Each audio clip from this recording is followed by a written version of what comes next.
Hello जी, नमस्ते, प्रणाम। तो आइए मैं आप सबके लिए एक प्यारा सा बेटी गीत लेकर आई हूँ। जब माड़ो छवाता है उस समय का गीत है। और बेटी कह रही है कि मतलब हम आपको बरज रहे हैं कि आप झजरी मड़ुआ मत छवाइए, नहीं तो गोरा बदन है कुम्हला जाएगा। और इसी तरह गीत का मतलब बोल है। तो आइए उसी तरह से समझाते हुए मैं आप लोगों को एक बेटी गीत सुना रही हूँ। माड़ो छवाता है तब समय का गीत है। बेरी आके बेरी तोई के बरजिले कवन पापा झंझरी मड़ुआ जनी छाई। बेरी आके बेरी तोई के बरजिले कवन पापा झंझरी मड़ुआ जनी छाई।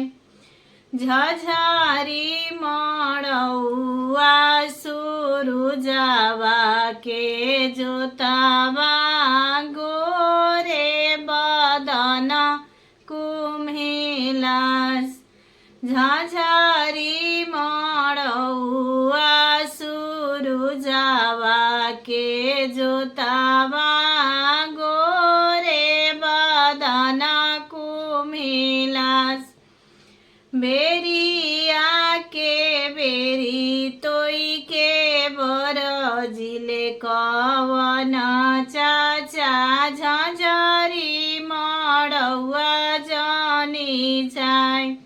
झझरी मड़ुआ सुरुजवा के जोतावा गोरे बदन कुम्हिलास। कही तू ताए बेटी छत्र छवैती सुरुज के करीती आलोत।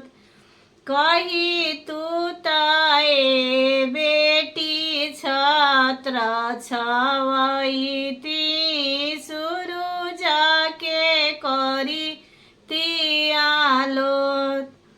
काहे के ये पापा छत्र छावाई भी काहे के सुरुज आलोत। आजू के रतिया पापा रौरी महलिया बिहाने सुंदर बर के साथ।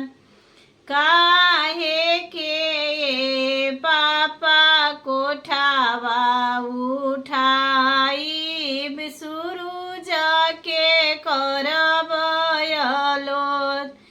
आजू के रतिया चाचा रौरी महलिया बिहाने सुंदर बर के साथ। आजू के रतिया चाचा रौरी महलिया